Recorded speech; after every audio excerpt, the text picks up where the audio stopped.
Hello everyone, welcome to T Review. Today I'm going to show you how to remove a control arm for 2015 BMW X3 F25 model. And before we do that, I just want to say thank you to my brother who was the one that helped me make this video possible, because I don't even know how to do it myself. But today we will learn together, so let's dive in.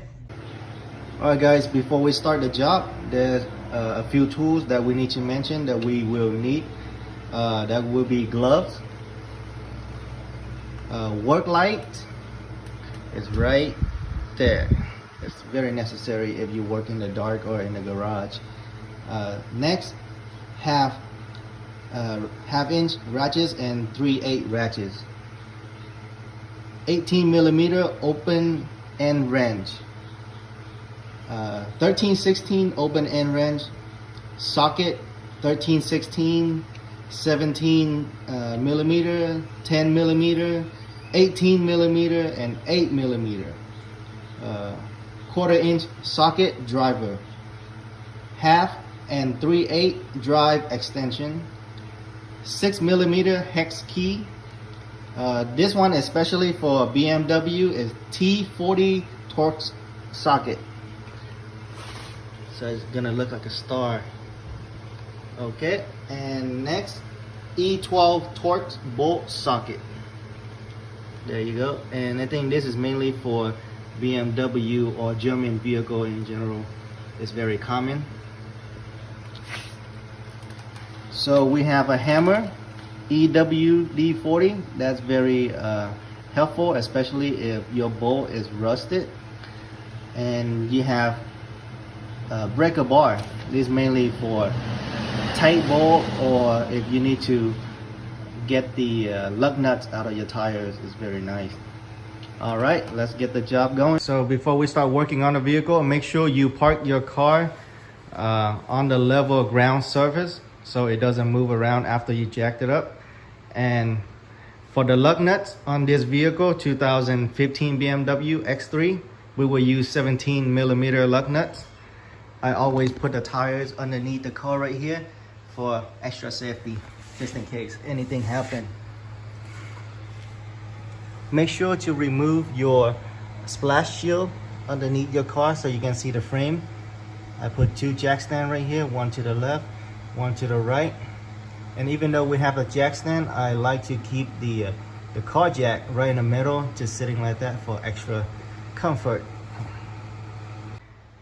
And another safety feature, make sure to have a piece of 2x4 right here on your rear wheel so it doesn't roll around.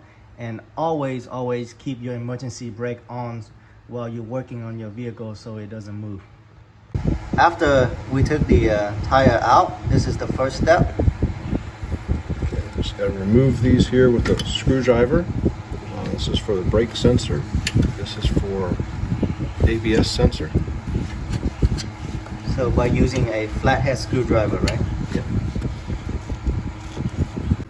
The next step, we will move the caliper. There are 2 bolts.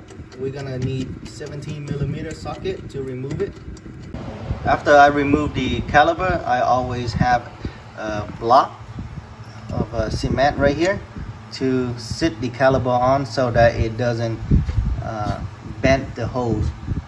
And what do you call those holes? I think The brake liner. the brake liners. They don't want to kink those or damage those. Right. Okay, now we'll remove the rotor by using the hex key, 6mm. There you go. After remove the rotor, we will remove the dust shield by using 10mm socket.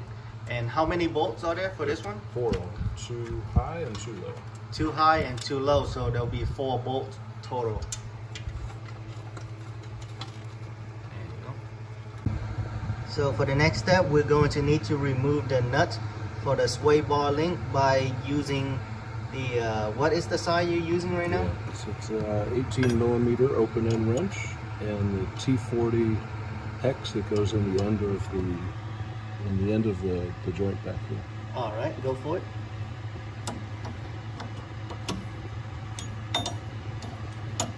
Okay, already loose.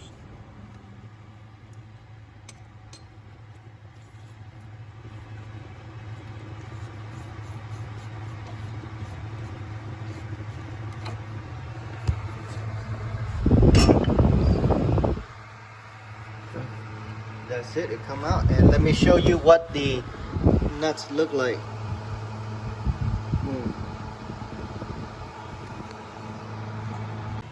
This is the T40. Alright, and for the next step, we will remove the tie rod. And this is the tie rod right here. And that is the ball joint. First, you're going to need a socket wrench to remove it, because it's really tight. But of course, in this case, we already remove it already, so that can make our recording job faster. There you go. Alright, after we remove the nut, so this tie rod usually stuck very hard in there. So what we do, we're gonna use the WD-40 to grease it, and T40 socket, the, what do you call it? Yeah, T40 socket. Just put it in the end there. Get like a 4-pound, I got a 4-pound sledgehammer as a tool of persuasion, just to pound that out. Like that. That ball joint still does not want to come out. My favorite thing to do would be just to give it a good knock right here on the steel piece. Right. Sometimes that creates a lot of shock, just enough to get the ball joint loose, and pound on the top a little bit more, and it should come right out. And don't go full force, because you're gonna break everything. So now that we have the tie rod ball joint out, we can maneuver this a little bit by hand to get better access to the radius arm ball joint, which is back here. So 13/16 on this nut on top of this ball joint. And this is the ball joint in the back, right? Yeah, in the back. This is for the radius arm. All right. So get that good and loose. And we're gonna do the same thing, just like the front one. Yeah. By hammer it out if it gets too tight. Yeah, exactly. I actually had a lot of problems on this ball joint here. It took quite a bit of persuasion with my 4-pound sledgehammer. Got it in there like that. This boot is a little bit in the way, but with the hammer and a lot of time, I was able to pound down on top and get this ball joint out. Also took a couple whacks right here on the metal part that it's sticking in, just to kind of break everything loose, and eventually got it out. Okay, the next step would be to loosen the bolt here on the end of this radius arm.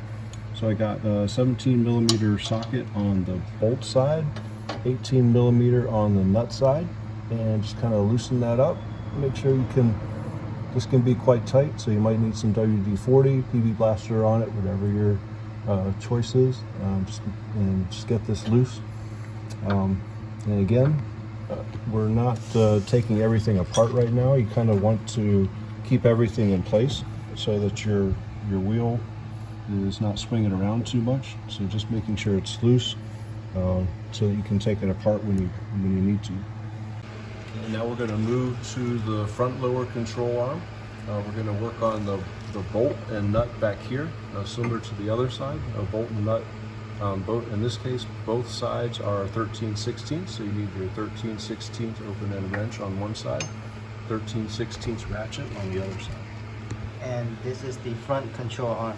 The front lower control arm. Okay. Okay, now that we got this loose, I'm just going to take this nut off the end here. You're going to have to pull the bolt from the other side. There's a bracket over here that's in the way a little bit. It's going to be a little bit tough, but just go ahead and pull this bolt all the way out. Alright, this is the bolt that he was talking about, pull all the way out. So the next thing you want to do is take this end of the control arm out. You can't quite do that. Things are still a little bit too tight. So at this point, go back to the previous control arm and drop this lower ball joint out of its place. This will give you enough motion so that you can pull this out of the end. Okay, so now that you have the end of this control arm out, you can kind of turn it around like this.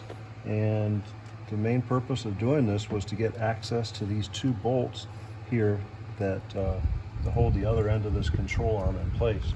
So you can kind of swing this around and you get good access here to these two bolts, and that's what I'm going to remove next. Okay, so here, this is where we used our special E12 socket on these bolts here to get them loose. Already got them loose. And so now I'm just going to remove this, and you'll see that the whole lower control arm is just going to drop out of the way. Okay. And do you have to grease this with the WD-40 before? Oh yeah, everything. You need WD-40 on everything in this suspension. All right. Okay, so with those two bolts out, the whole control arm drops out. So that's one control arm.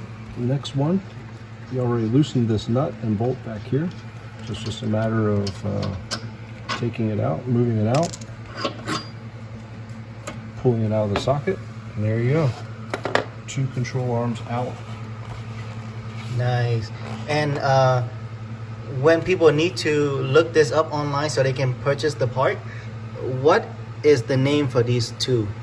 I think there are various names for both of them. Generally, they're both lower control arms. I've seen this long one here, also called a tension arm.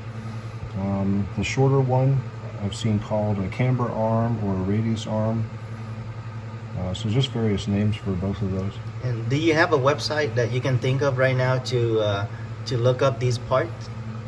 I use Real OEM to find out the part numbers for the parts, and then I like to buy a lot of stuff. You can buy stuff on Amazon, Turner Motorsports, ECS Tuning, Pelican Parts, Auto Haas AZ. All these, I shop around quite a bit trying to find the best price. Okay, if you're watching this video, it's probably because you suspect that you have bad bushings in your control arms or bad ball joints or both, or you just want to freshen up the front end on your X3. In my case, both of the rubber bushings that were originally in these control arms were bad. Caused a lot of back and forth motion, bad braking, bad feel on the highway. The car wandered a bit. I diagnosed that the bushings were bad. In my experience on BMWs, the rubber bushings on these control arms go bad frequently. This is the third BMW that I've owned. I've replaced these bushings on all of my cars that I've had.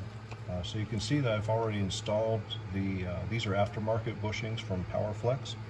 I've already installed those in the control arms, and now that we've taken this front end apart, I'm going to go ahead and put it back together and hopefully get a better ride. It's definitely going to solve the problem with the wheel moving back and forth. I hope it improves my brake feel, and also hope that it improves the feel on the highway.